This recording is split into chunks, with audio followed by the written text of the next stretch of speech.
भारतीय किसान संघ द्वारा आज अखिल भारतीय लेवल पर पूर्व में हुई प्रतिनिधि सभा में बैठक में पास किए गए 2 प्रस्तावों पर चर्चा के बारे में आज प्रेस वार्ता आयोजित कर जानकारी दी गई। किसान संघ के पदाधिकारियों ने जानकारी देते हुए बताया कि 2 प्रस्ताव में से एक श्री अन्न, जिसे मिलेट्स कहा जाता है, उसे मिलेट्स के सुचारू विपणन की व्यवस्था नहीं हो पा रही है। इस मौके पर किसान संघ के पदाधिकारी ने सरकार से मांग की है कि सुचारू विपणन की व्यवस्था ठीक प्रकार से की जाए। साथ ही किसान संघ के पदाधिकारियों ने अपनी 5 प्रमुख मांगों को रखते हुए सरकार से उनके निराकरण की भी मांग की, जिनमें प्रमुख ग्लोबल वार्मिंग, जलवायु परिवर्तन, जल प्रबंधन, रोजगार सृजन, कुपोषण प्रबंधन जैसी मांगों को पूर्ण करने की मांग की गई।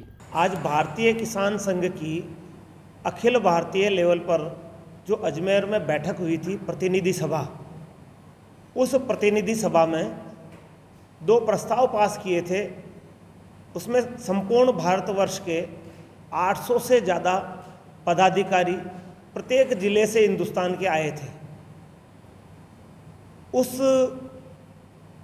प्रस्ताव के अनुसार 2 प्रस्ताव मुख्य रूप से हमने लिए थे भारतीय किसान संघ ने।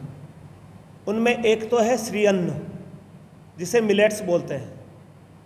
उन मिलेट्स के बारे में सब जगह प्रोत्साहन तो चल रहा है, कहने को तो सारी बातें हो रही है, लेकिन एक सुचारू उसके विपणन की व्यवस्था नहीं हो पा रही है।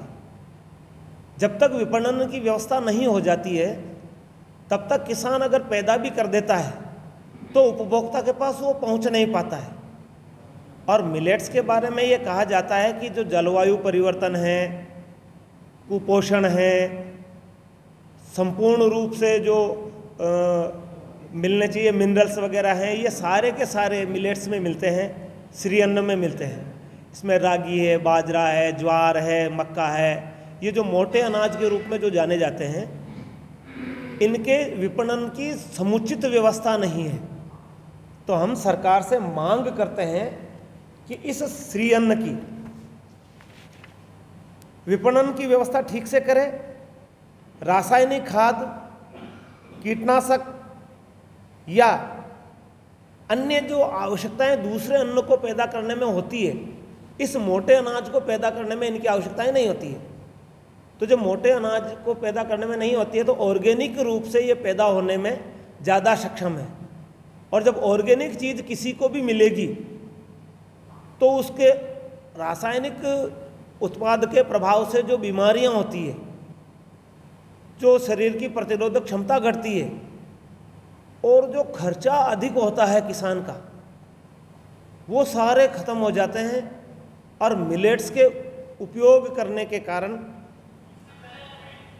हम एंटीऑक्सीडेशन, प्रोटीन, पोषक तत्वों की भरपूर मात्रा, ये सब उसमें मिलते हैं। तो उनकी प्रॉपर विपणन की व्यवस्था सरकार करे, क्योंकि अभी खरीद सुचारू रूप से हुई नहीं है। अंतर्राष्ट्रीय स्तर पर भी मिलेट्स ईयर घोषित किया था, पिछला साल ही पन्ना निकला है मिलेट्स ईयर के रूप में। केवल मिलेट्स ईयर घोषित करने मात्र से इसकी मांग भी बढ़ी है, इसके प्रति जागरूकता भी बढ़ी है, लेकिन इसको खरीदने और बेचने की सुचारू व्यवस्था नहीं हो पाने के कारण ये न तो किसान के पैदा होने के बाद वहाँ से उठ पा रहा है और न प्रॉपर जिस व्यक्ति को चाहिए उस व्यक्ति तक ये पहुँच रहा है।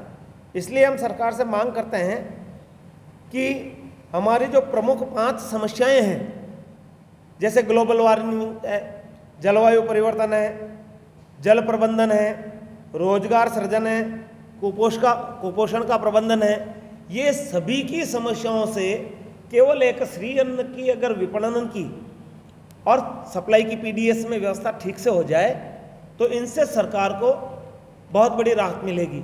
और साथ ही साथ हम ये भी कैसे हैं कि श्री अन्न की खेती बहुत मात्रा में किसान कर रहे हैं। अब जो श्री अन्न की खेती कर रहे हैं तो इसमें क्या है कि नए नए कंपनियां नए नए प्रयोग करके उनके जो ओरिजिनल, जो वास्तव में उनके साथ बीज की गुणवत्ता, उसके साथ छेड़खानी कर रही है, डीएनए के साथ छेड़खानी कर रही है।